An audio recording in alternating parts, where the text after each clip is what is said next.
नमस्कार शेतकरी मित्रांनो, बघू शकता आपण काल रोजी आपण टमाट्याची लागवड केलेली आहे. वाढत्या टेम्परेचरनुसार आता मल्चिंगमध्ये जी हीट निर्माण होती, त्या हीट आपल्या रोपाच्या होलमधून बाहेर निघत असते. तर रोपाला जी काही इजा होऊ नये यासाठी आपण बघू शकता तुम्ही झाडाच्या 2 बोट अंतरानं आपण होल मोठ्या पद्धतीनं असं कापून घेतलेलं आहे, जेणेकरून की रोपाची मर होऊ नये. रोप मर होऊ नये यासाठी अनेक शेतकरी काय करतात की यामध्ये थर्मासचे कप टाकतात. कप एक रुपयाला एक कप असेल, 50 पैशाला कप असेल.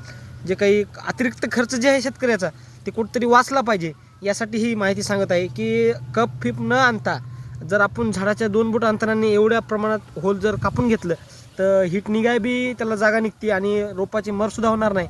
कुठंतरी आपला वायफळ होणारा खर्च वाचला पाहिजे, यासाठी चाललेला सर्व काही प्रयत्न आहे.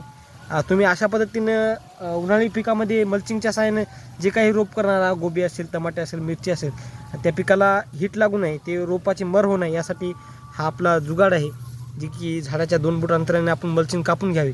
हा जुगाड कसा वाटला हे कमेंटमध्ये सांगा, नक्की कळवा.